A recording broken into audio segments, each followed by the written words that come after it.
Before reading this text, I just wanted to address some apparent issues I saw while transcribing it. Um, it seems that the author, as well as Clastris, the original source for a lot of this material, uh, does nothing to address and, in fact, seems to occasionally promote um, misogynistic ideologies and the idea that men are warriors and men who are warriors are inherently better at being men because they are better at being warriors. Um, there are also sections that speak specifically about the idea that women in primitive societies exist as a commodity and a spoil of war. Um, I think there is a legitimate discussion and pushback to be had about this concept, but it's also important to consume information and media that you don't necessarily agree with 100%.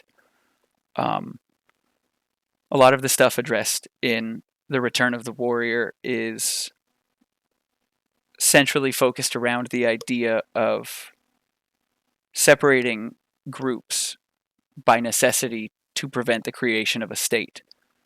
Um, the text speaks specifically about the comparison between the Incas and their bureaucratic society and how they looked down on the more quote unquote primitive tribes who subsisted in the forests and made a living fighting each other for the sake of doing so.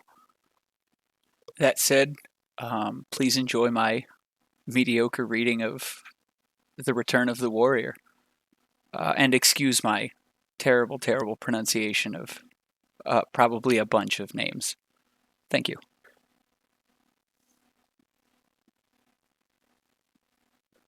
Two readings from Ramon Elani, The Return of the Warrior and The Way of the Violent Stars. The Return of the Warrior. War is a means to achieve an individual goal. The warrior's desire for glory, the warrior himself, is his own goal. Will not to power, but to glory. Clastris.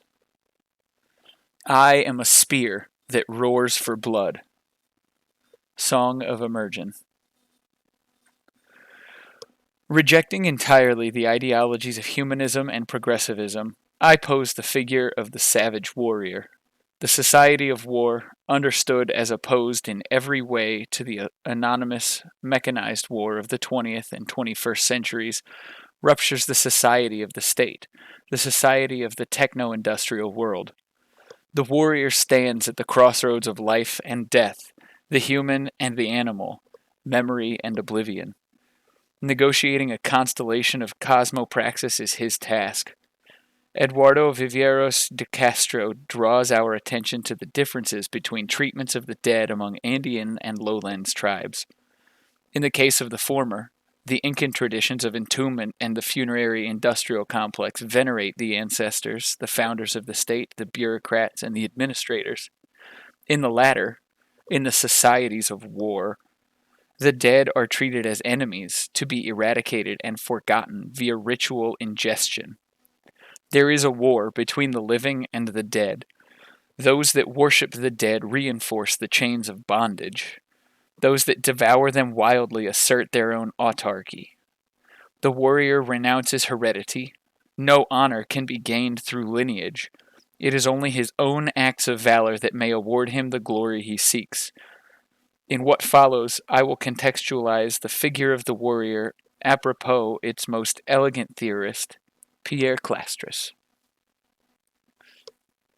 Clastris's voice speaks like an echo of things long forgotten, a tendency, a gesture that walks alongside us but hidden in the shadows of millennia.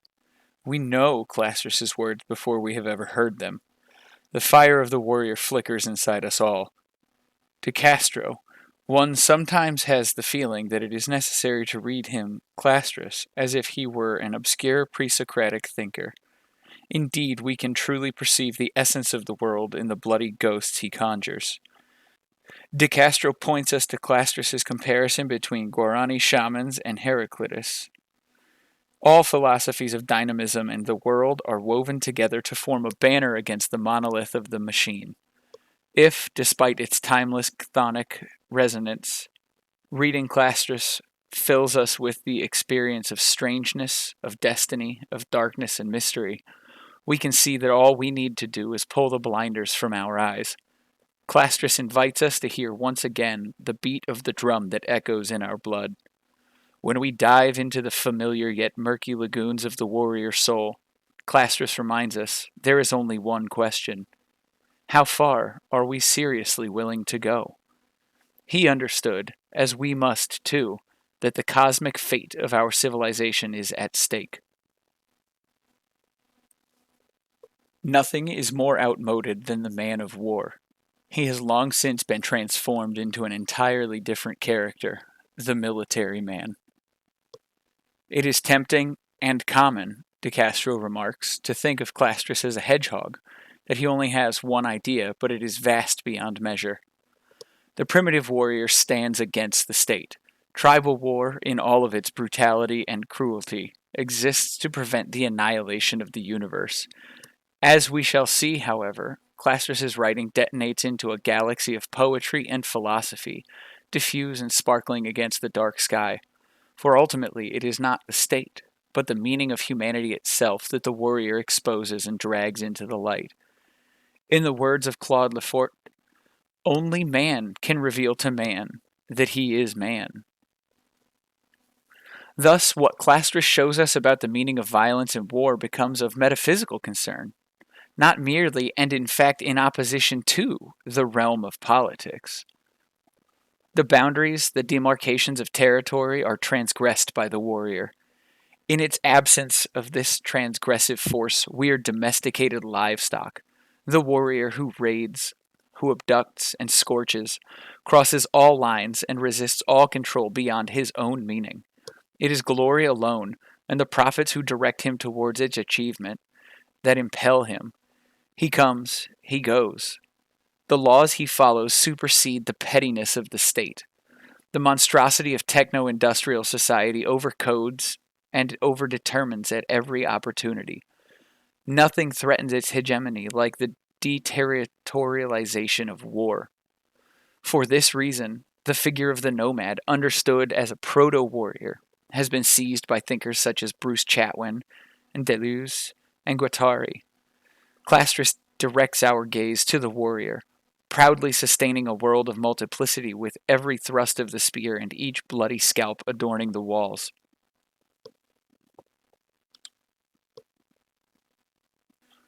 Throughout his work, Kleist celebrates the war machine. Goethe and Hegel are old men next to Kleist. In Being for War, death is a biocosmic event that produces alterity. The warrior rushes toward death. It is not clear that the desire for glory entirely eclipses the desire for death.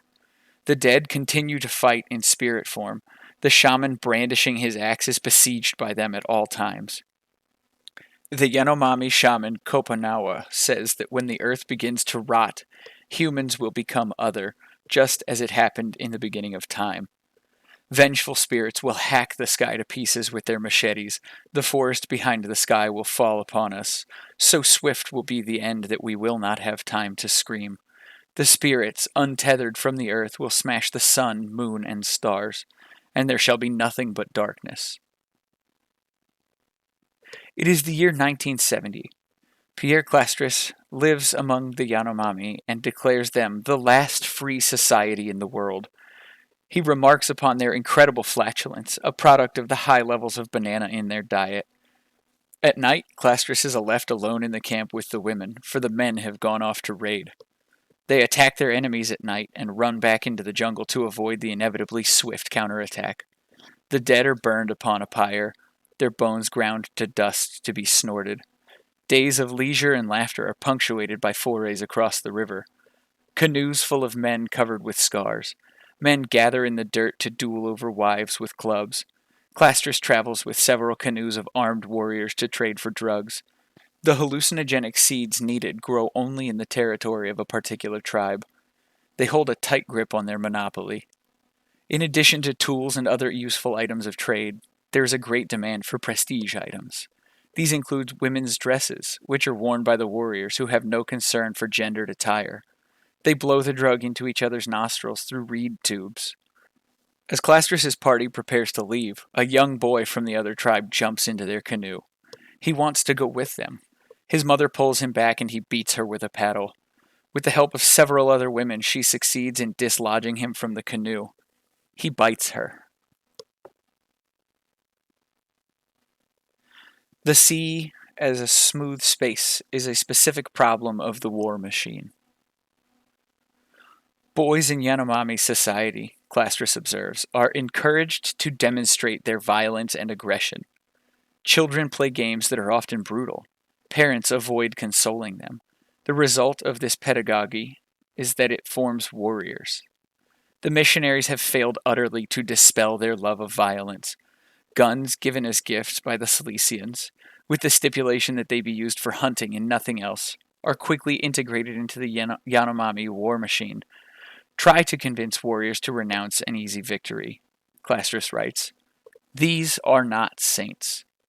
The presence of firearms, of course, makes it possible for larger-scale massacres. Clastrus points out, however, that it is common practice to invite a tribe to feast with the intention of slaughtering them all. Such acts are never forgotten, and blood feuds are passed down through the generations. In a day with 21 hours of leisure time, there are ample opportunities to cultivate animosity for one's enemies. As Clastrus writes in his journal, one late afternoon among the Karohitari, a storm breaks out, preceded by violent whirlwinds which threaten to carry away the roofs. Immediately, all of the shamans position themselves along the tents, standing, attempting to push back the tornado. This wind, these gusts, are in fact evil spirits, surely sent by shamans from an enemy tribe. At last, the shaman captures the evil spirits in a basket and chops it to pieces with his axe. Clastrus scorns peace. His dream and prayer for the Yanomami is 1,000 years of war, 1,000 years of celebration. Harmony, he writes, is gained only through the digging of mines, drilling for oil, factories, and shopping malls. Police. The thesis that Clastrus is best known for is simple. The permanent state of war that one finds in most indigenous societies is a strategy, deliberately employed to retain territorial segmentation and prevent the development of the state or monolithic culture. Tribal war resists globalization. According to Clastrus, the war machine is the motor of the social machine. The primitive social being relies entirely on war. Primitive society cannot survive without war. The more war there is, the less unification there is, and the best enemy of the state is war. Primitive society is society against the state in that it is society for war. Thus, the Incas, enshrined in their stone temples and sky citadels, looked upon the tribes of the forest with fear, hatred, and disgust. To the perfumed Inca aristocrats, the lawless, kingless inhabitants of the pampas and the jungles were less than human.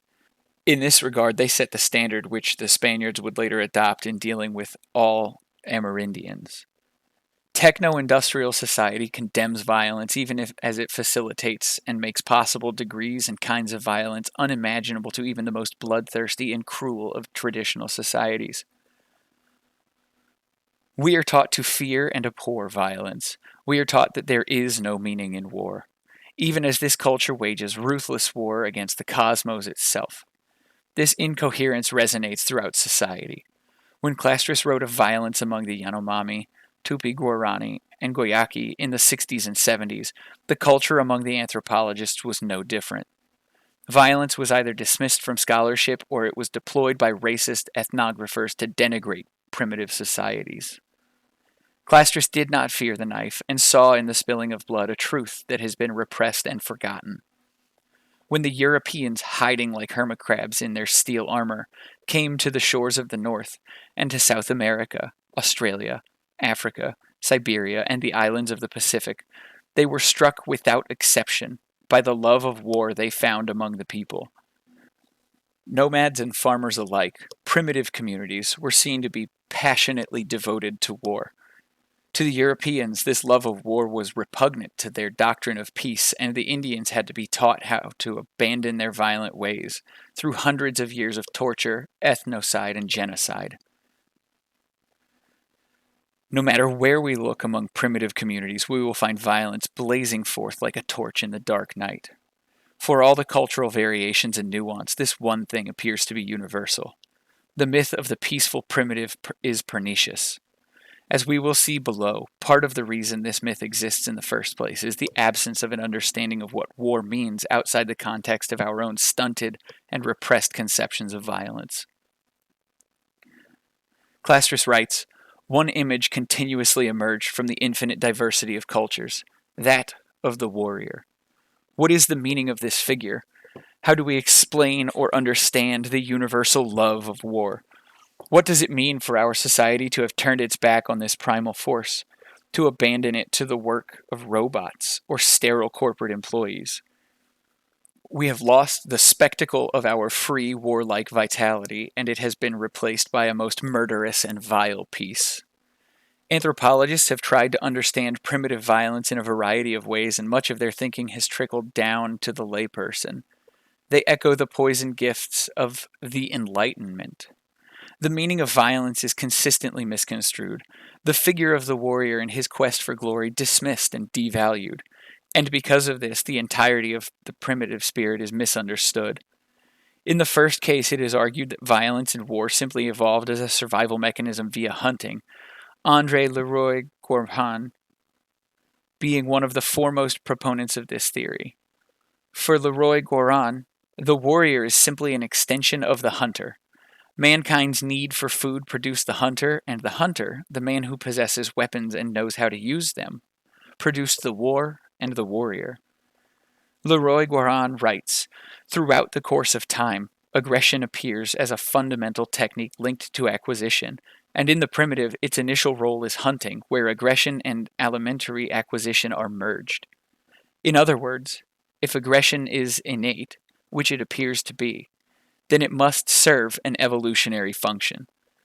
Leroy-Gourhan imagines that the instinct for violence must be used productively, and in that regard his mind is limited by needs as banal as food. Violence for him is nothing more than a predatory urge adjusted through the prism of social economy. Clastres cuts through Leroy-Gourhan like a hot knife through fat. Our disagreement with Leroy-Gourhan is not that he treats humans as animals. On the contrary, the difference is that he attributes the wrong animal instinct to human violence. Human society, Clastres writes, stems not from zoology, but from sociology. Clastres disarms Leroy-Gourhan with surprising ease and dexterity, which any hunter will have already noted. Aggression is entirely absent from the experience of the hunt. In fact, to hunt in an aggressive mindset practically ensures that you will go home hungry. As Clastres says, what principally motivates the primitive hunter is appetite, to the exclusion of all other sentiments. He also allows for the importance of ritual in the hunt. Of aggression, it is entirely absent. The motives for war and violence in primitive cultures, Clastres explains, lies far deeper. War is pure aggression, the desire to annihilate your enemy, the desire to bathe in blood, to raise grisly trophies to the heavens. No, a far greater need than hunger is at work here. Clastres, even among cannibal tribes, the goal of war is never to kill the enemies in order to eat them. So much for Leroy-Gourhan and his naturalist discourse of war. The second, and perhaps most persistent theory of primitive violence is based in economics. This belief is widespread at all levels of society. People commit violence and go to war over resources and material wealth. This notion is inevitably accompanied by a contempt for the act of violence. It is an avenue, a strategy of the poor, of those who have no other or better recourse. As Clastres remarks, this idea is taken as being so obvious that it hardly requires justification. Violence arises from competition over a scarcity of resources. In our hearts, we know this not to be true. What an unsatisfying, if persuasive, argument. The origins of this belief can be traced, Clastres directs us, to the 19th century, in which it was taken for granted that the primitive life was one of poverty and misery. The primitive here is imagined as a destitute and wretched citizen of the techno-industrial world who has been turned vicious and cruel by privatization and scarcity. Since they are unable to provide for themselves, they must go to war for the scraps. This notion of primitive scarcity is further bolstered by Marxist anthropology. Clastres, who was a member of the Communist Party until 1956, understands the pitfalls of progressivism. What is Marxism, if not the Marxist theory of history, Clastres writes? In order for this apparatus to function, the earlier stages of human history must be shown to be deficient, so that history can get underway, so that the productive forces can take wing. These same productive forces must first exist at the start of this process in the most extreme weakness, in the most total underdevelopment. Lacking this, there would not be the least reason for them to develop themselves, and one would not be able to articulate social change. Unfortunately, as it is now well established, primitive cultures experienced very little scarcity and their productive capacity was vast. Here, Clastres reiterates Marshall Salin. Primitive societies, whether it be a question of nomad hunters or sedentary farmers, are veritable leisure societies. In light of this fact, the economic theory of primitive war collapses entirely. The idea of going to war with a neighboring tribe for food or some other resource is perfectly nonsensical. As Clastres points out, primitive communities are profoundly self-sufficient, and when trade is necessary, it occurs peaceably among neighbors. It is also well observed that numerous primitive communities were faced with such dramatic abundance that they developed festivals solely devoted to the ritual destruction of resources. No one has ever gone to war because they were hungry. The final anthropological theory of primitive war that Clastres identifies is embodied in the idea of exchange. Here, we find Clastres pitted against his teacher Claude Lévi-Strauss. For Lévi-Strauss, primitive war is the shadow side of primitive commerce.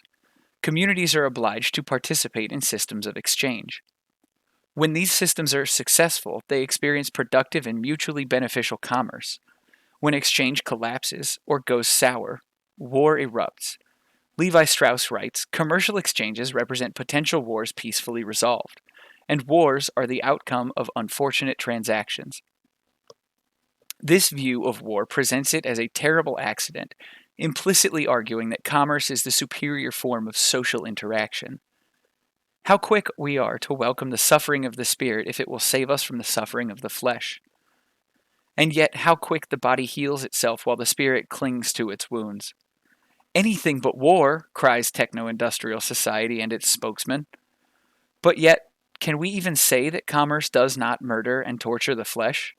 Are not the crimes committed in the names of commerce greater by far than those of war? Lévi-Strauss and his colleagues could not ignore this fact. Commerce is often an alternative to war, and the manner in which it is conducted shows that it is a modification of war.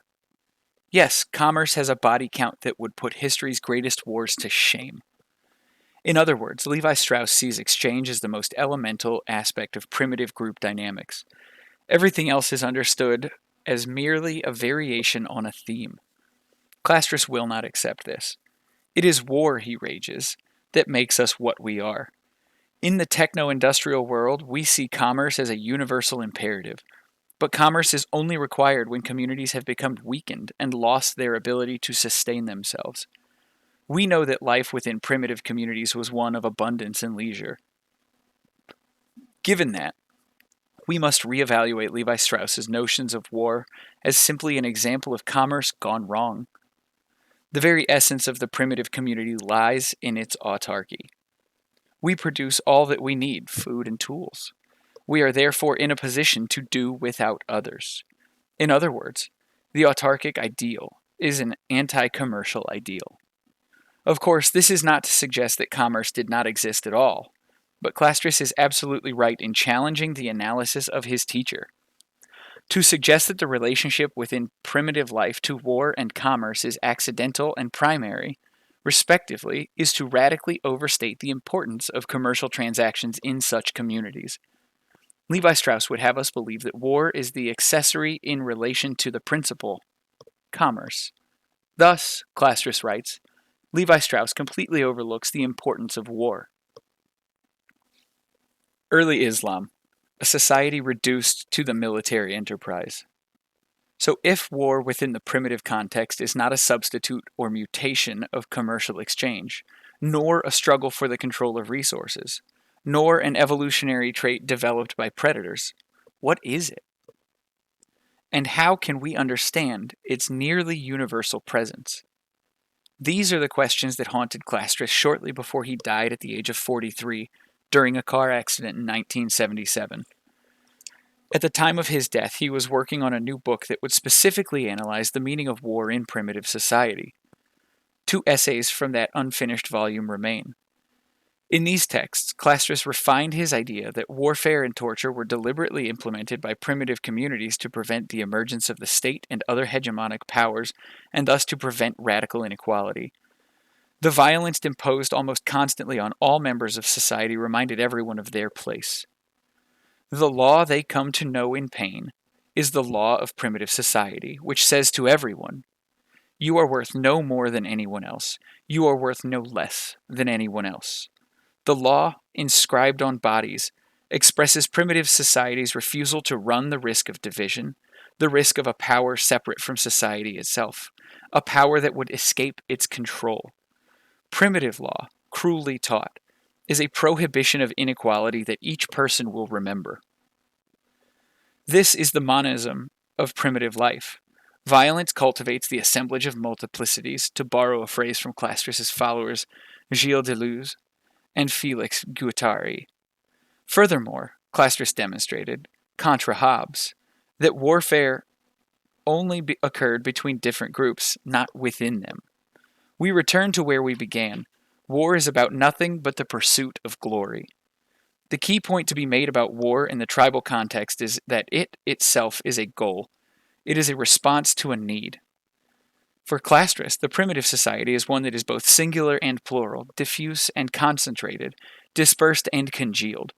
It is no wonder that his work was so influential for Deleuze and Guattari, and their theorization of the nature of schizophrenia and the rhizome. We can immediately perceive the shadowy presence of the body without organs in Clastres' analysis of the primitive group. The whole is greater than the sum of its parts.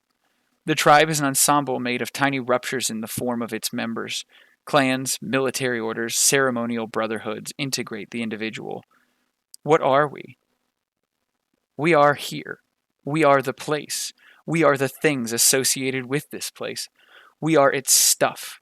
The locality of the primitive community makes its sedentary or nomadic nature irrelevant.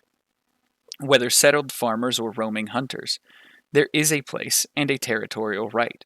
To be abroad, to be away from home, is an experience of terror. In this sense, there is also a movement of exclusion, those beyond the forest, beyond the plain, the other. We might be tempted to think of war as a symptom of territorialization, but then wouldn't the anthropologist find the wars occur in defense of tribal boundaries? It is not so. War is offensive. Territory is invaded, penetrated, rather than maintained. How is it that the primitive world appears as a galaxy of stars, self-contained groups and bands that each in its own difference light up the night? Each community, in that it is undivided, can think of itself as a we. This we, in turn, thinks of itself as a totality in the equal relationship that it manages with the equivalent we's that constitute other villages, tribes, bands, etc. The primitive community can posit itself as a totality because it institutes itself as a unity. It is a whole because it is an undivided we. How is this multiplicity maintained when within the community there exists such unity? Simple. There is nothing there for the economically or politically ambitious man. One who accumulates can do nothing but watch as his riches are devoured by his kin. He who aspires to power becomes chained to the throne, his throat ripped out, and made to be nothing more than a mouthpiece for the law. This is his reward if he does his job well. If not, he is butchered. The shape that looms up before us is a monolith, a vision of death, stasis, calcification, without movement or energy. But the crystalline soul of the primitive world, cold, hard, and perfect, is shattered, burst open, and given life in the flaming heart of war. Finally, we come to it, the twisting heart of the jungle and the Chaco, lit by the uncanny ghost fire of the moon. War is a way for the tribes to probe the very being of their society. What is the nature of the undivided world? It is to refuse to identify with others, outsiders at best. We are who we are because we are not you, and we will assert our identity in blood. We are all the same, proclaims the industrial machine, the fiber optic nerve stem of civilization. We are all united in the slavishness of techno industrial society. We are identical. We are living death. Identification, Clastrus writes, is a movement towards death. The warfare and bloodshed of primitive society is a celebration, an affirmation of life. The monad is always threatened by decay and collapse, the crumbling force that lays waste to all our monuments. War is the power that resists dispersion. We know that war is universal among primitive communities. Clastrus cautions us against the extracting from this fact a confirmation of Hobbes' war of all against all. Such, indeed, is the war of techno-industrial society. The globalized world is facilitated by a war machine that runs at such an accelerated pace that hegemonic power and dominion spreads unabated. Everyone and everything is an enemy, and as such, everything is victor or vanquished. Gradually, all opposition is subdued. All autonomy is brought under control. Pax Imperium. Peace reigns only after the earth itself is buried beneath a mountain of bones. Peace is death. The friendship of all is impossible because it annihilates the nature of identity. The enmity of all is impossible because it leads to the silent peace of the grave. Clastrus, primitive society cannot consent to universal peace, which alienates its freedom. It cannot abandon itself to general war, which abolishes its equality. This is precisely Levi Strauss's error in equating primitive war with exchange. You can't be friends with everyone any more than you can be enemies with everyone. This is the complexity of primitive society. There are enemies, and there are allies. The former necessitates the latter, and these categories are always in flux. A community never launches itself into war without first protecting itself by means of diplomatic acts, parties, and invitations, after which supposedly lasting alliances are formed, but which must constantly be renewed, for betrayal is always possible and often real. Such alliances are created and maintained primarily through the exchange of women, which are also accumulated through the spoils of war. This paradox, the exchange of women in securing alliances and the capture of women in war, illustrates for Clastus the disdain towards exchange economy. Why should we trade for women when we can simply go get some for ourselves? The risk of war is considerable, injury and death. But so are the benefits. They are total. The women are free. Incidentally, here is a further refutation of Levi Strauss's proposition that primitive society is built around exchange. Clastrus saw that exchange itself is only done in service of war. In other words, exchange only occurs as a way to secure military allies. War is a way of preserving the community. The cohesion, the permanence, and the stability of primitive life are all achieved through an unending state of war. This does not mean, of course, that we are always doing wars, but we are always at war. We are always about war. We always are war. The permanence of war in primitive society creates the image and idea of totality upon which all else depends. My identity is preserved through war. I am different because of war. I exist at all through war. To maintain the uniqueness and separation of identities and communities is not a byproduct of war. It is the purpose of war. War produces the multiplication of the multiple. This is the force that resists the centripetal, the movement toward the center. The bloodshed of the warrior creates an elastic structure that allows for both dispersion and cohesion. For ages on end, agricultural implements and weapons of war have remained identical. As we can see, what applies to a critique of the state also travels far beyond. When we talk about war and the warrior standing against the state, we understand that we are talking about something much deeper. Techno-industrial society itself depends utterly on the banishment of the warrior, who is subsumed into forms that are more amenable to this world and its logic. The bureaucrat, the accountant, the technician. As Clastres remarks, the refusal of the state is the refusal of an exonomy, of exterior law. It is quite simply the refusal of submission. There is no law but our law, the law of the knife, of the tooth. Insofar as war is directed outwards toward the enemy, the other, it is also an internal policy that preserves the integrity and stability of the community from within. War facilitates the preservation of autonomy in society and its indivisibility, its totality. We understand that the state is that which is imposing division within society. The state is the apparatus of fragmentation, and as long as primitive war remains, there is always a counterforce to the power that threatens to blow apart the connections that keep us together. No amount of freedom can be suffered to erode. What the nomads invented was the man-animal weapon, man-horse-bow assemblage. So, who is the warrior? Who is this man that lives war? In the primitive context, every man is no more or less than his capacity for violence. There is, of course, what Clastres terms a hierarchy of prestige, which is to say that some men are naturally more brave. Their particular warlike skills may differ slightly. However, the status of the warrior and his place among his fellows does not confer upon him an increase in political power. There are no subdivisions within this group, and command bears no honor. Obedience and discipline have little truck here. Every man fights for one particular thing, and the orders of the war chief are not of primary concern.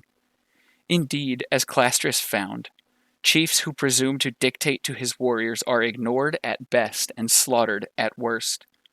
No, the warrior fights for his own personal ends exclusively. He obeys only the law of his desire or will. In this regard, there is considerable variety in the figure of the warrior as it presents itself in primitive communities. While it is true that we can say that primitive man is by definition a warrior, it is no less true that not all men are equally called to their task. The core of the war-making men is made up of those who have become inflamed by their passion for blood and glory. These are men who have devoted themselves utterly to violence and the pursuit of honor. They exist for nothing else. Every man is a potential warrior, but not every one fulfills this destiny. Clastres puts it thus: all men go to war from time to time. Some men go to war constantly. Clearly, when a village is attacked, it can be assumed that all men will act as warriors, but it is this special class that must engage in warlike activities even in times of peace. They do not go to war to respond to the needs of others, but because they hear the drum beating at all times within their breast. Moments of external threat and collective danger can transform any community into a community of war, and this is naturally universal. What is more particular is the growth of the warrior societies. Nevertheless, there are ample instances of communities that have institutionalized the practice of war.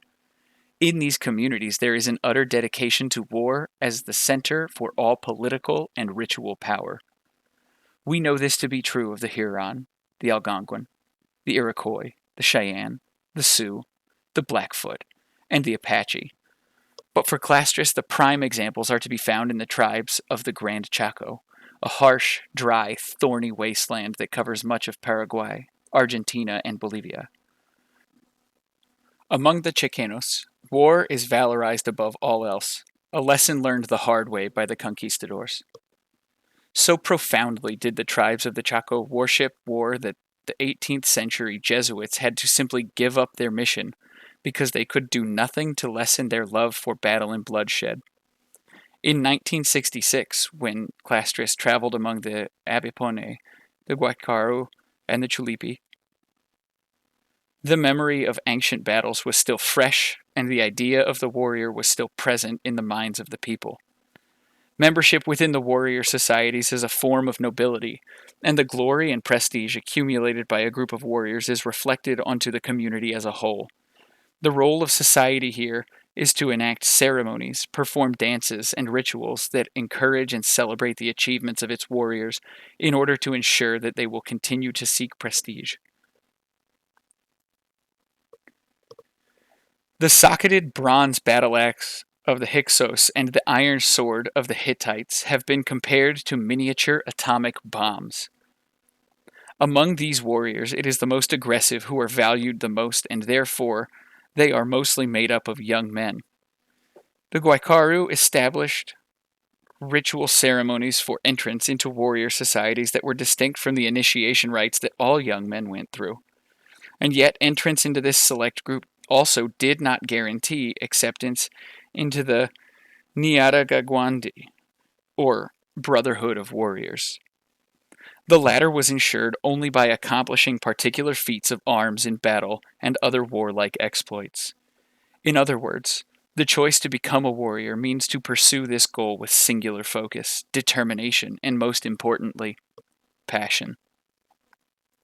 The 18th century Jesuit, Sanchez Labrador, wrote of the Guaycaru, "They are totally indifferent to everything, but take care of their horses, their labrets, and their weapons with great zeal." Fostering this care for violence is the main task of primitive pedagogy, and European observers have frequently remarked with horror upon the brutal nature of the violence that is often done to very small children, who are given to understand this as a prelude to the life of war that they will later enter. Labrador and his fellow missionaries were thwarted at every step by the fact that the concept of loving thy neighbor held no meaning whatsoever for the Chicanos, and Christianization in that context was impossible.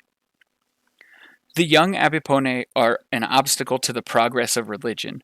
In their ardent desire for military glory and spoils, they are avidly cutting the heads off of the Spanish and destroying their carts and their fields.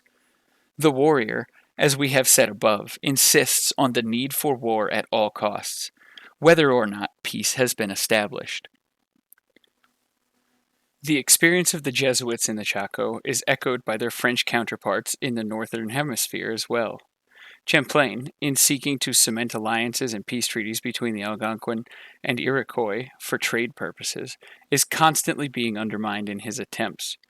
He writes that his efforts were undone in one particular instance by 9 or 10 scatterbrained young men who undertook to go to war, which they did without anyone being able to stop them, for the little obedience they give to their chiefs.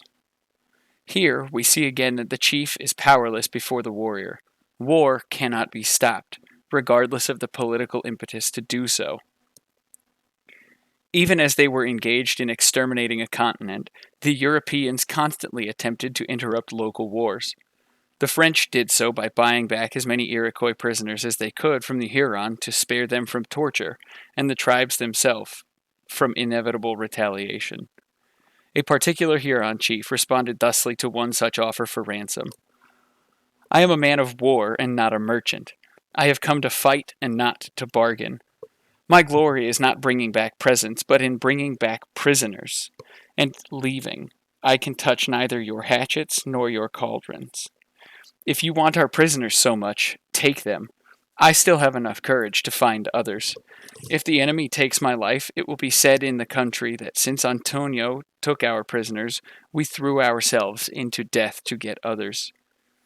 This inability to dissuade warriors from violence is by no means exclusive to European interlopers. The same dynamic can be found within communities as well. Clastres recounts a story told to him by the Chulupi about a famous raid on a Bolivian camp in the 1930s that was undermined by a group of young warriors who decided instead that the enemy should be massacred to a man. Feeling that this bloodthirstiness would compromise the success of the mission, The young men were excluded from the endeavor by the veterans and the chiefs. "We do not need you. There are enough of us," responded the young warriors. Clastres reports that they were no more than 12. Genghis Khan and his followers were able to hold out for a long time by partially integrating themselves into the conquered empires, while at the same time maintaining a smooth space on the steppes to which the imperial centers were subordinated. As we have established, war functions in primitive society as a way to preserve autonomy and prevent the accumulation of political power and the growth of the state. The role of the warrior is to make war, and the warrior is the man who has passion for war. But what is the source of this passion? Simply put, the warrior's passion for war stems from his desperate, wild hunger for prestige, honor, and glory. This fact helps us understand the existential dimensions of the act of warring. The warrior can only realize himself if society confers meaning upon him. Prestige is the content of this meaning. The community awards prestige to the warrior in exchange for accomplishing specific exploits, which, as we have seen, in turn increases the prestige and honor of the community as a whole. The calculus of prestige is determined by society, and it may be that certain war acts are considered imprudent and thus no prestige is granted. In other words, nobility cannot be inherited. Glory can only be attained by the hand of the man who seeks it. It is non-transferable. So, by what particular acts can the warrior accumulate prestige? In the first case, Clastres identifies the importance of spoils. Since war in primitive society is generally not waged in order to increase territory, gaining spoils is primary.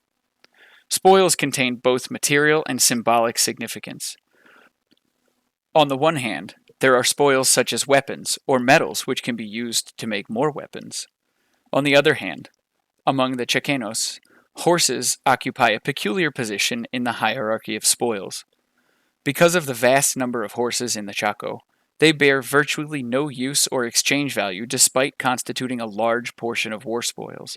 Indeed, Clastres reports that certain individuals among the Abipone and Guaycaru possessed dozens, if not hundreds, of horses. Possessing too many horses was also a considerable drain on the resources of the family or community. Instead, the stealing of horses contributes to the accumulation of prestige via pure glory or sport. This is, of course, not to say that tribes would not guard their horses vigilantly or that horse stealing did not involve bloodshed and death. Prisoners are the most valuable spoils among the Chicanos. Sanchez Labrador wrote of the Guaycaro, "Their desire for prisoners is inexpressible and frenzied. The experience of being a prisoner in primitive communities varies greatly from tribe to tribe. In certain cases, prisoners do all the work, allowing men, women, and children to spend their time exclusively at leisure. In other communities, the distinction between prisoner and non-prisoner is vague. Prisoners live and fight alongside their captors. The high value of prisoners among the tribes of the Chaco can be attributed at least in part to low population growth." Labrador observed that many families had one child or just as often, none. Additionally, in many communities, women outnumbered men by 6 to 1. Naturally, we can assume an extremely high coincidence of mortality among men, but the extreme male to female ratios would have mitigated this fact via polygyny. Likewise, we must also account for the epidemics brought by the conquistadors. The extreme hostility of the Chicanos towards outsiders, however, dramatically lessened the impact of foreign microbes. Thus, both cases seem to only partially explain the phenomenon. Clastres concludes that the women of the Chaco simply did not want to bear children. This is the cosmically tragic element of the primitive society for war. The will to war brings with it the refusal to bear children. Young women agreed to be the wives of warriors, but not the mothers of their children. This is why capturing prisoners, especially children and foreign women, was considered so important. Children could easily be integrated into society through the law of violence, and foreign women were less likely to maintain the Chicana distaste for breeding. Of course, there are further socioeconomic dimensions of war beyond the accumulation of spoils for prestige. The Abipone and Guaycaru abandoned agriculture because it was incompatible with permanent war. Raids provide symbolic gains and, as we have seen, a necessary stimulant to population growth, but it also becomes an efficient means of acquiring consumer goods. Why invest the labor power required for agriculture when you are raiding for glory anyways? This dynamic is illustrated in Guaycaru linguistics, which designates the term warrior as those thanks to whom we eat. The warrior is therefore the community's provider. The Apache, for example, having likewise abandoned agriculture, only authorized warfare if it was determined that the action would yield sufficient spoils. But there are additional pathways for the warrior to gain prestige beyond spoils. In fact, as Clastres and others have observed, a warrior who returned to the village without the scalp of a dead enemy gained no glory regardless of how many horses, women, or steel he brought back. The practice of scalping, being as universal in South and North America, explicitly indicates a young man's admission into a warrior society. Clastres brings attention here to a remarkable but subtle distinction. A man who kills an enemy but refuses to scalp him cannot be a warrior. For one who has been consecrated to battle, it is insufficient to kill. He is compelled to take his trophy. Here can think of the earlier distinction between men who are dedicated to the pursuit of war and those who simply respond to the needs of the community when circumstances demand it. The scalp, as a trophy of war, is an object of immense significance. For one thing, Clastres writes, there is a hierarchy of scalps. Spanish heads of hair, though not disdained, were not by far as esteemed as those of Indians. One might assume that the scalp of the Spaniard, the conquistador, the genocider, would be highly desirable, but it is a testament to the autonomy and pride of the Chicanos that they did not even think enough of the Spaniards to count killing one as a meaningful accomplishment for a warrior. For the Chulupi, for example, the scalp of a Toba tribesman was the most valuable prize due to generations of shared animosity between the two groups. After a warrior's death, his family burns all of his accumulated scalps upon his tomb. His soul will rise to warrior heaven upon a path formed by the smoke. To the Chulupi, there is nothing better than ascending upon a path made from the smoke of Toba scalp. We have said that scalping an enemy is a requisite for entrance into warrior society, but it is only the beginning of this path. The warrior, like Hegel's slave, is always in a state of becoming. Just as he inherits nothing from the glorious acts of his fathers, with each scalp he takes, he must begin again. It does not matter how many scalps a warrior has hanging on the walls of his hut. Once he stops taking scalps, his glory is at an end. The quest and hunger for prestige is a compulsion. Clastres, who correctly places the warrior in an existential context, writes, the warrior is in essence condemned to forging ahead. He never has enough scalps. His bloodlust is never quenched. The warrior is thus paradoxically a quintessentially modern figure. He is always dissatisfied and restless. He is a neurotic. He is formed and conditioned by the conflicted forces of a soul that yearns for glory but is dependent on a society to recognize and reward it. For each exploit accomplished, the warrior and society utter the same judgment.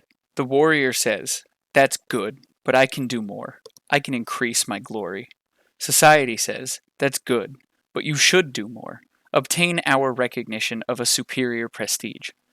This paradox is all the more acutely felt as the exploits and the glory they confer are exclusively individual. The warrior does not embody a team mentality. It is every man for his own glory. So just as it is insufficient for a warrior to have taken the step to scalp a foe and enter the ranks of those men who are living war, it is likewise insufficient for a warrior to continue repetitively venturing out, killing an enemy, and returning with a scalp. This cycle can only confer so much prestige because at a certain point, a warrior can only risk so much by such exploits. For the pursuit of prestige, the warrior must distinguish himself from all other warriors as well. Thus he must continuously seek newer, more risky, bloodier exploits. Every act of war is a challenge to the warrior's fellows. Can you do better? This can be done in a number of ways. A warrior or war party might decide to go deeper and deeper into an enemy's territory, thus cutting himself off from an easy avenue of escape. A warrior might go to war against an enemy that is especially known for courage, aggressiveness, or prowess. An especially brave warrior might go warring at night.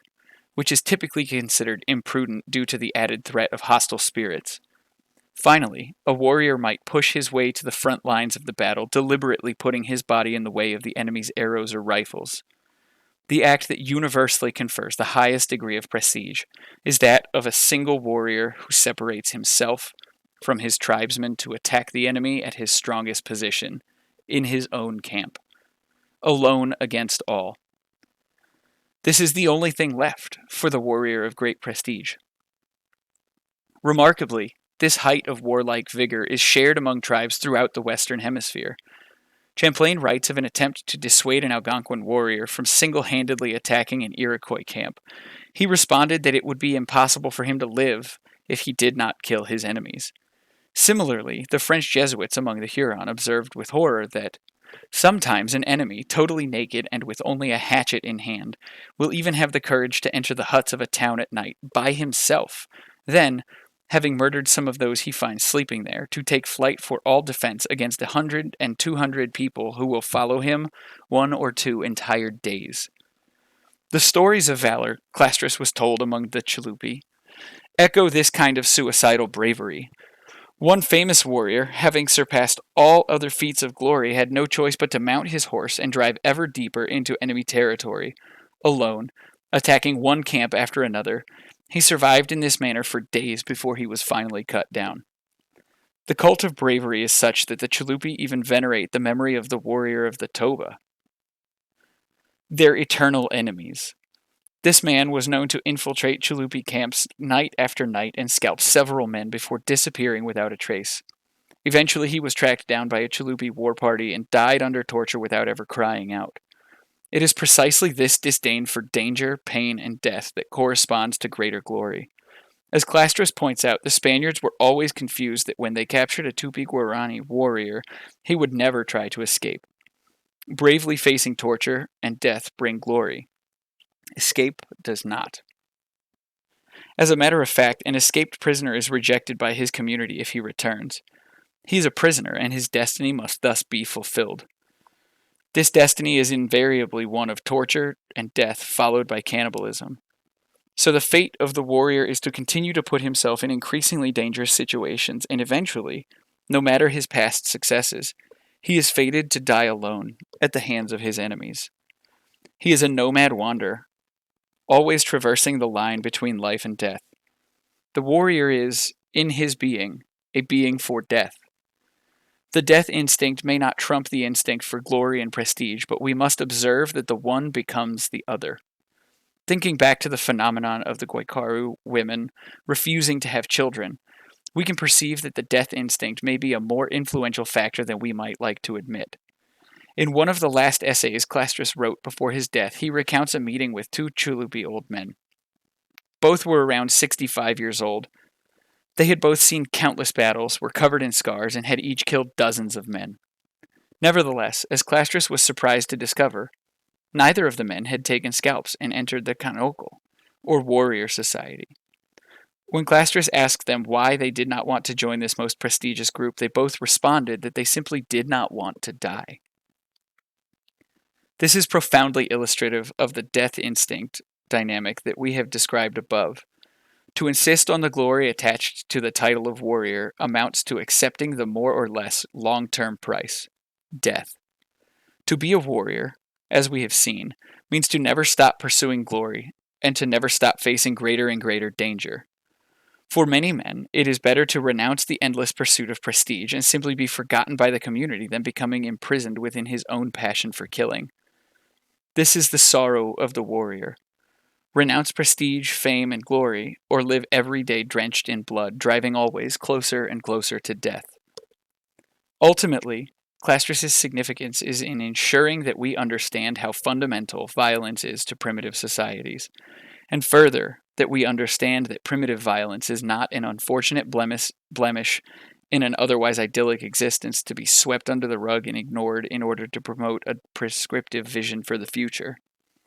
Clastres demonstrated that what is desirable, substantive, and eminently deserving of emulation in primitive society is precisely due to and constituted by ever-present, permanent violence.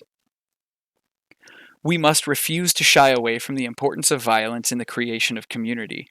We must acknowledge, in fact, that violence alone, properly understood, is the only means to achieve the kind of society that we desire. The way of the violent stars. I hate the word peace as I hate hell. William Shakespeare. I shall try to make plain the bloodiness of killing. Too often this has been slurred over by those who defend hawks. Flesh-eating man is in no way superior. It is so easy to love the dead. The word predator is baggy with misuse.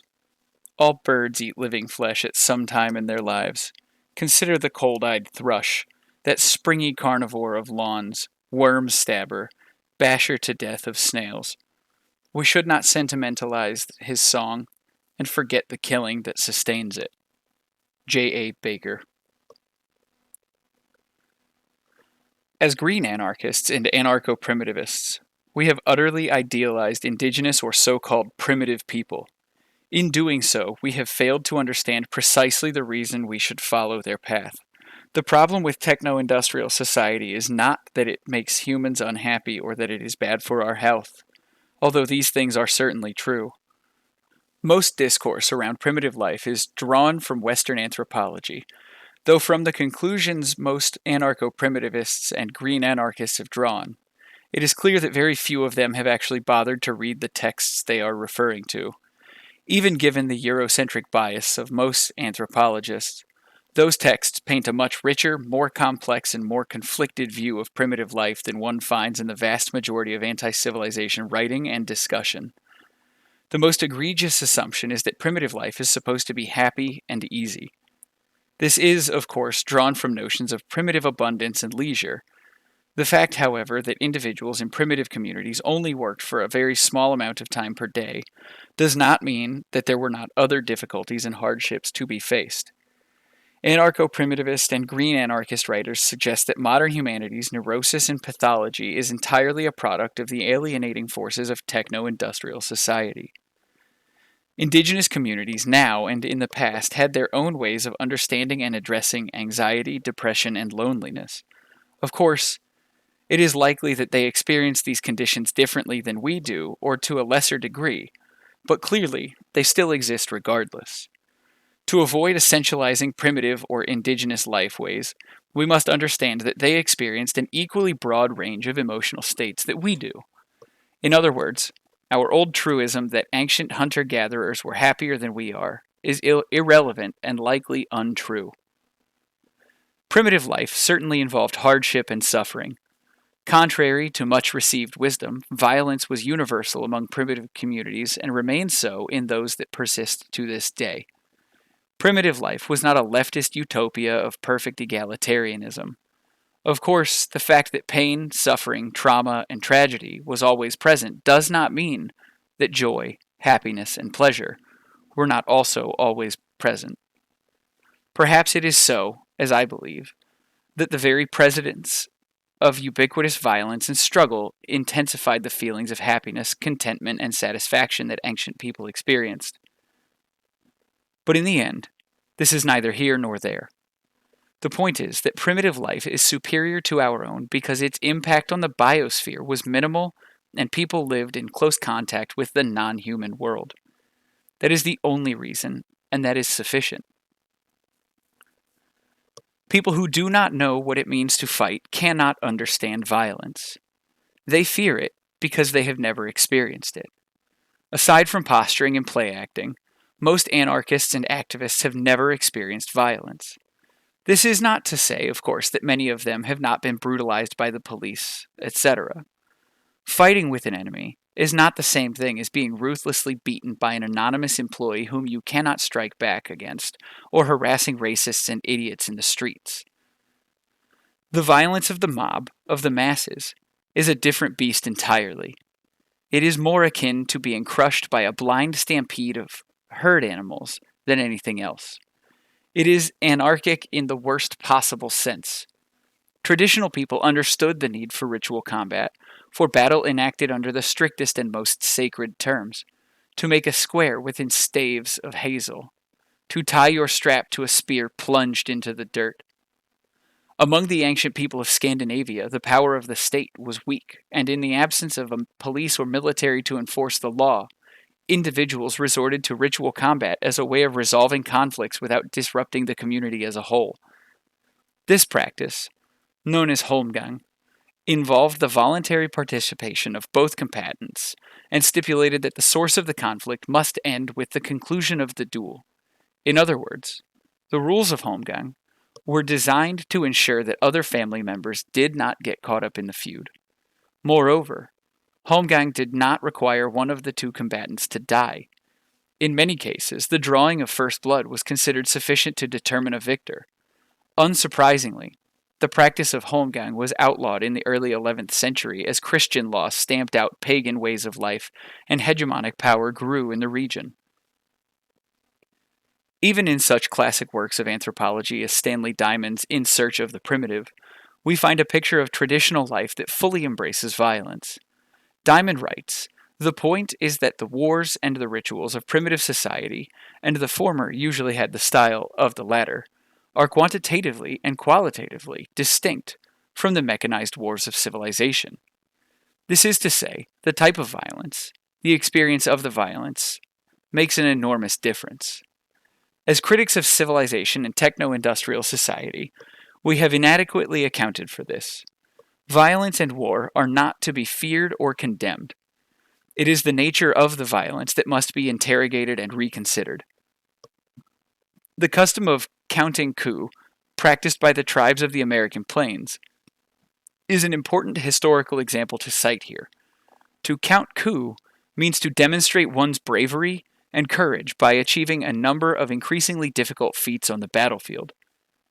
As George Bird Grinnell observed among the Cheyenne and the Crow, the bravest act that could be performed was to count coup on, to touch or strike, a living unhurt man, and to leave him alive. Joe Medicine Crow, the last war chief of the Crow Nation, achieved this feat a number of times as a soldier during World War II. Among his many achievements include disarming and fighting an enemy officer in hand-to-hand combat, as well as stealing 50 horses from a German battalion and riding off while singing Crow war songs. According to his obituary, Medicine Crow felt war to be the finest sport in the world. As ancient people understood well through their war cults and warrior societies, there is tremendous wisdom and meaning to be gained through violence. In the first case, you learn that pain is just another sensation in the body, and it does not need to be feared. In the second case, to stand proudly against another, an equal, is to test yourself in a way that we have little ability to replicate. It is a form of physical relationship with another that is extremely unique. You learn that you are strong, that you are skilled. You also learn that there is strength in the other, that sometimes your strength and your skill are insufficient and you strive to make yourself stronger. You learn about the world, about the nature of life, grounded in the body. Modern humanity is utterly separated from this.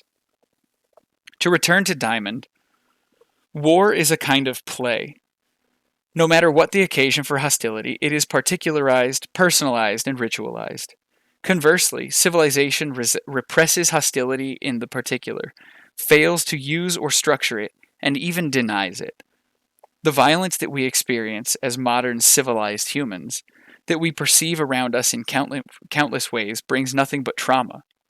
In techno-industrial society, we experience the violence of the police, the violence of men against women, the desperate random violence of humans driven to madness and hopelessness, violence against minorities, violence against the poor, and most importantly, no matter where we are, all around us, every single hour of every single day, we experience unspeakable degrees of violence against the earth.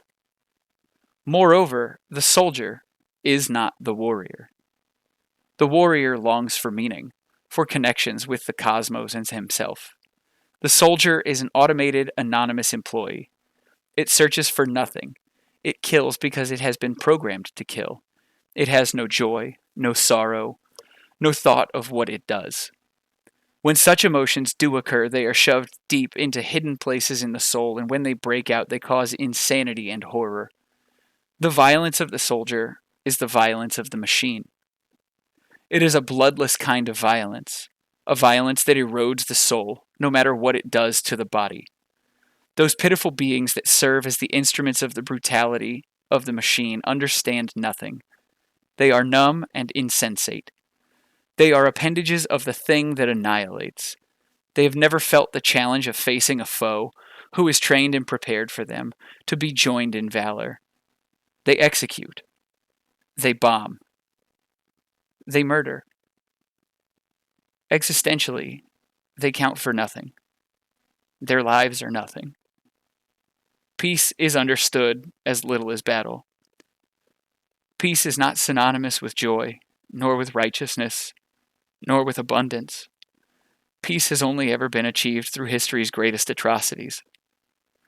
Peace has only ever meant power to the victor and misery and degradation to the vanquished. We, in the heart of techno-industrial society, are experiencing what peace means. A life devoid of joy. A sterile life. A non-life. And worse still, it is a life maintained perpetually by the slaughter of those on the fringes of our world. As the world machine continues to expand outward, more and more will be pacified and brought within our life of shopping malls, endless highways, obesity, sickness, and despair. And peace will reign. Peace, peace, peace. What do we long for? A life of joy and passion. A life that is alive, throbbing with blood. A world that pulses with vitality. Do we want the icy porcelain bodies of mechanized gods? Or do we want living animal bodies that break and heal and decay and die? The latter is the body that is shaped by violence, by suffering, and by hardship, just as it is shaped by joy and pleasure and robust health. Ancient people did not live a life without pain. They suffered acutely and they experienced joy acutely. We experience neither truly. What would you choose? Who would not trade this world of atomic bombs, environmental annihilation, and mechanized dehumanization for a world of primal war? But let us be clear.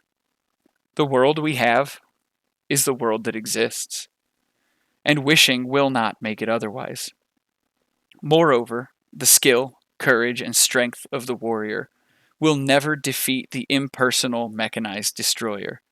In our greatest manifestations and noblest moments, we are beasts. The myth of human exceptionalism has poisoned us to the core. There is nothing wrong with being animals. In fact, it is a far greater thing than the fantasies that humans tell themselves about their supposed superiority. Anything good that has come from human action or thought has come from our animal nature. The evil and vileness we do, contrary to received wisdoms, comes from the part of us that no other animal shares. To understand this means to understand that the world of beasts involved its own kind of brutality. When lions slaughter hyena babies, it is not because they are hungry. We dislike this because of our human moralizing. We easily perceive that nature, red in tooth and claw, is not the whole story, but it is an inescapable part of the story. To fight and struggle and suffer and play and laugh and love is the destiny of all life, and this is good. To make war upon the gods and the cosmos themselves is a uniquely human condition, and it is the abhorrence of all life and light. The only way for humanity to make itself immune to violence is to allow the creation of a vast authoritarian system that protects individuals from personal violence through the endless impersonal violence of the state. If you can't protect yourself, you will rely on someone else to protect you, whether you realize it or not, regardless of the cost. Humanity is capable of radically limiting pain and suffering. We can live longer and longer. We can cure diseases. We can create enlightened societies with relatively low rates of violence. All of these things come at the cost of the earth, the things of the earth, and our connection to the earth. Posing a vision of humanity without hardship or suffering denies the reality of the wild world, and it distracts us from what is truly important. Not the avoidance of pain, but our unity with the myriad things and spirits of the world. The strength and the future of the human race lies only in its ability to show proper reverence to the gods of the earth.